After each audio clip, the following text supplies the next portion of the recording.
La question est de savoir qu'est-ce qui empêche Sassou de commettre le crime de génocide. Il faut que la nature du régime qui dirige fasse la démonstration que de par sa nature, il est dans l'incapacité de commettre un crime. Et donc le crime de génocide. J'attends de ce gouvernement, comment on les appelle, les Colline Makosso, les Mabiala, les Thierry Munga, les Asie Dominique. Le premier débat entre eux et nous, j'ai demandé que ceux qui voulaient me contester, qui voulaient contester cette qualification, eh bien qu'on fasse un débat, mais à 20h à la télévision nationale, à 20h, ceux qui veulent débattre avec moi, qu'ils me fassent la démonstration que non, c'est un président de la République, c'est pas un chef de tribu. Monsieur Amédée Ganga, j'ai suivi avec attention la thèse que vous avez développée sur la chefferie Mboshi qui dirige le Congo. Vous avez dit que le Congo n'est pas une république, moins encore une démocratie, mais une chefferie Mboshi dirigée par M. Sassou. Très belle thèse. Et vous avez invité des ministres du gouvernement, y compris ma modeste personne, à un débat contradictoire avec vous, à Télé Congo après le journal de 20h. Pour ma part, je suis consentant. J'ai même envie qu'on aille vite parce que votre thèse a produit en moi des démangeaisons intellectuelles. Je vous attends impatiemment que nous allions à Télé Congo après le journal parler de 20h et en découdre. Mais en guise de synthèse, j'aimerais vous dire qu'il y a des laris qui occupent des fonctions importantes dans cette chefferie Mboshi. Ils sont présidents des institutions, ils sont membres du gouvernement, ils sont directeurs généraux des structures d'État, ils sont conseillers du chef de l'État. Ces laris-là sont de la chefferie Mboshi, contribuent, participent, exécutent le projet d'exterminer les laris. Je donne aujourd'hui raison à Yulu qui disait « Plus traître que lari, ça n'existe pas ». Votre thèse est formidable. Je vais apporter l'antithèse. Amédée Ganga, le moyen Congo devient République du Congo. Le premier président est Lari, c'est la chefferie Lari qui inaugure la République. Habitués des coups bas, de la mauvaise gouvernance, de la corruption, inaugurant le tribalisme, Yulu finit par laisser transparaître un bilan négatif. Et la chanson est connue. Yulu a tout volé, nous bâtirons de nouveau. Alors, pour montrer que la chefferie Lari au pouvoir, Yulu parle sur les ondes de la nation en Lari. Écoutez la leçon que Yulu assène à ses propres parents Lari, reprochant à ceux-ci leur ingratitude. Plus traître que Lari, ça n'existe nulle part. Écoutez Yulu.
Bel ouvrage.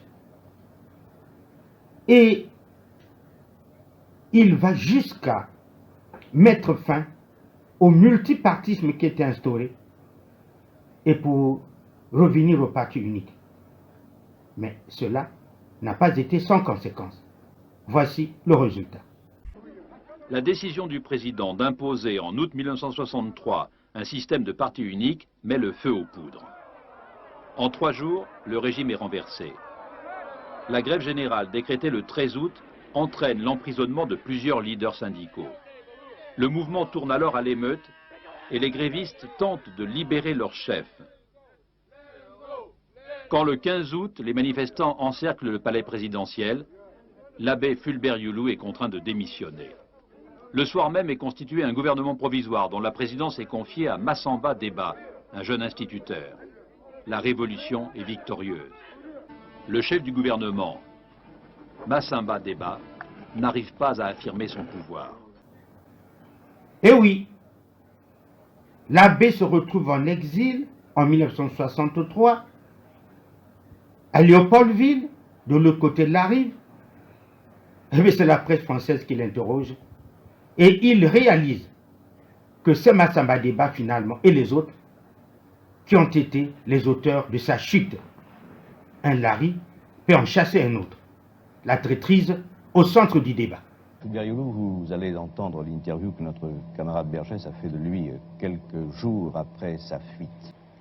Quels sont vos projets politiques, monsieur l'abbé, depuis votre séjour à Léopoldville et surtout depuis cette condamnation à mort qui peut changer vos projets? C'est exact. En arrivant à Léopoldville, j'avais voulu ne plus faire de la politique. Mais je viens d'être condamné à mort, sans raison et sans motif. Alors, je vais prouver à mes adversaires que je ne suis pas mort et que je ne mourrai pas, que je ferai de la politique et que je vais gagner, je vaincrai. C'est un pays qui est encore, si vous voulez, une colonie, dans la mesure où l'on sait que tout ce qu'il y a comme structure économique appartiennent aux expatriés. Et quand Massamba Deba arrive au pouvoir, toujours avec cette chefferie Larry, il ne fait pas mieux que Youlou. Déjà, un Larry qui fait partir un autre et qui accède au pouvoir ne fait pas mieux que le précédent. Et lui aussi, il amène sa dose de tribalisme, ses manigances politiques, emprisonnant des jeunes officiers comme Gwabi. Il finit par soulever la foule et perdre le pouvoir. Tout ceci prouve que les Larry avaient commencé à poser les jalons de leur propre destruction quand c'était la chefferie Larry qui dirigeait la nation. Et ça, vous ne comprenez pas. Que le poule était du bétail. Or, moi Congo, moi Larry, je veux un pays fondé sur la vérité au service de la liberté et de la justice. La question est de savoir qu'est-ce qui empêche Sassou de commettre le crime de génocide. Il faut que la nature du régime qui dirige fasse la démonstration que de par sa nature, il est dans la capacité de commettre un crime. Et donc le crime de génocide. Quand la conférence nationale arrive, Amédée Ganga, la chefferie Mboshi, permet que cette conférence nationale puisse tenir ses promesses dans la paix et dans la tranquillité. Et la transition arrive. Elle est gérée par la chefferie Larry, avec Monseigneur Kombo comme président de l'Assemblée et André Milongo comme Premier ministre. Là, c'est la chefferie Larry qui revient au pouvoir. L'élection présidentielle est préparée. La chefferie Mboshi perd le pouvoir. Le remet aux mains, disons, la chefferie Nibolek avec Pascal Lissouba. Pacifiquement. C'est l'une des premières transitions pacifiques en Afrique. C'est l'ouvrage de la chefferie Mboshi.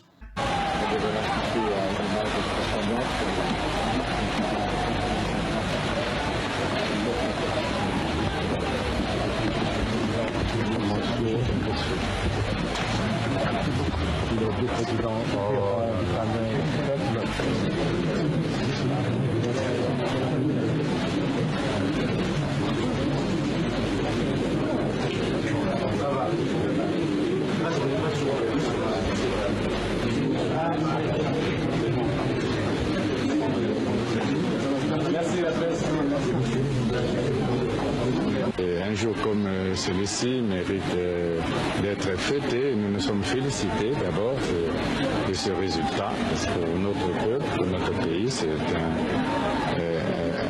résultat magnifique. Et naturellement, je félicite encore une fois le président Bissouba et je souhaite tout le succès dans cette entreprise qui n'est pas simple non plus. C'est beaucoup de travail et il faut beaucoup de santé et de volonté, d'engagement pour relever de nombreux défis devant nous. Et comme Pascal Lissouba prend le pouvoir, nous avons la première guerre, la deuxième guerre et ce qu'on appelle la guerre du pôle. Comme pour ne pas faire les choses à moitié, Pascal Lissouba nomme Kolela Premier ministre. La chefferie Nzabi, en jumelage avec la chefferie Lari, perdant le pouvoir. Kolela en exil, Pascal Lissouba en exil. Alors, la chefferie Mboshi revient au pouvoir. Denis Sassou Nguesso reçoit les sages de poule accompagnés de leurs cadres. Il attire leur attention de ce que les armes achetées dans un autre pays passeront par le poule pour entrer au Congo. Les cadres de poule ont dit, ce n'est pas vrai, Monsieur le Président. L'Assemblée nationale a interpellé le gouvernement à ce sujet. Il a reçu le département de Poul, les cadres de Poul, certains qui sont au gouvernement étaient en exil, et il les a écoutés religieusement. Le droit de Chibambela est là. Il y a l'évêque qui a parlé, le sage, et le président a posé la question au cadre de Poul, est-ce que vous avez encore quelque chose à dire en dehors de ce que vous avez écrit? Tout le monde a dit non, monsieur le président, c'est ce que nous avons transmis par le sage et par l'évêque. Dit non, non, ouvrez vos cœurs. Est-ce que vous n'avez pas autre chose encore à dire? Dit le président, c'est ce que nous avons écrit dans le document, dans le sage a dit. Et le président est rentré dans sa maison, a sorti un document. Je fais cette confiance parce qu'il faut qu'on ait l'essentiel. Parce que j'ai écouté les gens, ils disent ici, là, et j'ai écouté quelqu'un dire ici, là. Mais quand on est dans une majorité, il faut dire les choses ici. Tu es un ami de Karangoulo, il faut parler. Tu es le président du CED ici, il faut parler. Alors, le président est obligé de rentrer dans sa maison à sortir un document. Madame Moussa est là, il a remis au cadre de Poul de le lire. Et ils ont parcouru. Après, il a repris. Qu'est-ce qu'ils ont dit? Ces armes qu'on va acheter pour amener dans le Poul, ça passe par où? Ça passe par le Poul. Ils ont créé tout ça. Ah non, non, jamais, jamais, jamais. Je crois que vous, c'est vous. Souvent, mais vous ne rigolez pas. C'est parce que il faut votre histoire, puisqu'il y a ceux qui sont arrivés aujourd'hui, bon, peuvent tout se permettre. Mais je parle de là où c'est parti, parce qu'il fallait faire 5 jours, il fallait résister. Et voilà, le président les a dit, ces armes-là, on les achète, ça passera par le Poul. Ils ont dit, président, jamais nous avons fermé notre département, c'est fini. J'étais. Et en 1998, la guerre du Poul a commencé. Donc on ne disait pas que tout une fabrication de pouvoir, j'ai dit non. Ils étaient provenus par le président, tous les cadres de Poul. Amédée Gonga, c'est maintenant que vous réalisez que le Poul a commencé sa traîtrise depuis longtemps. À entendre la conclusion des députés, je crois qu'on peut tirer une certaine leçon. Mais la thèse d'Amédée Gonga est encore plus étonnante. De mémoire de journaliste, pardonnez mon ignorance, et quand je vois les génocides qui ont marqué le monde, les génocides arméniens, les génocides des Juifs avec Hitler, les génocides rwandais, quand je vois ces 3 génocides, je n'ai jamais eu vent de ce que le génocidaire tient des réunions avec ses victimes. Mais le génocide du Congo est un génocide made in Lari. C'est le génocide de Tsakou Kimbembe, c'est le génocide de Dominique Nkunku, c'est le génocide d'Amédée Gonga. Ce génocide où le bourreau négocie, traite, parlemente avec ses victimes. C'est du jamais vu. Va se dérouler quand, dans quelles conditions Et avec qui? Le dialogue. C'est quand? Dans quelles conditions? Et avec qui? Qui va dialoguer?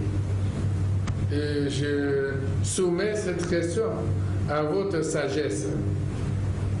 Le dialogue. Moi, je suis ici. Le chef de la bande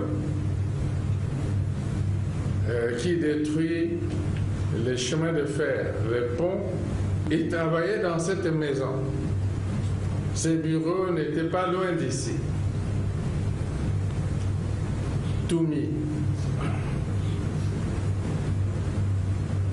Quand nous avions arrêté les violences dont je venais de parler jusqu'à 1999, j'avais accepté qu'il rentre, qu'il vienne à Brazzaville. Et je l'ai nommé ministre des ministres.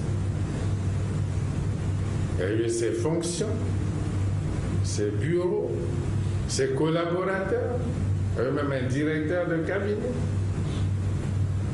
voiture, salaire, comme les autres ministres. Après, je n'ai plus su à quel moment il a quitté Brazzaville pour retourner dans la brousse de Poule. Je n'ai pas su à quel moment et pourquoi il a laissé ses fonctions et reparti dans la brousse du Poule et recommencer ce que je viens de décrire. Alors, le dialogue, c'est avec lui alors. Alors, si c'est avec lui, vous, les rois, les notables, les sages, alors, trouvez-le-moi alors. Amenez-le-moi ici pour le dialogue. Puisque j'entends parler de dialogue.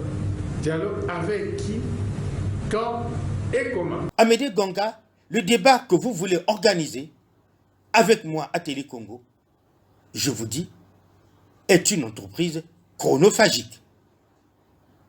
Il faut savoir qu'ici, il ne s'agit pas de faire ressortir les aînés qui connaissent l'histoire du Congo, mais il s'agit tout simplement de maîtriser la connaissance de l'histoire de notre Congo.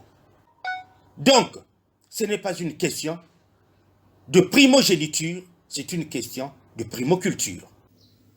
Amédée Gonga, AJ de Marseille vous attend au débat contradictoire après le journal de 20h de Télé Congo. Je suis au pays, je vous attends.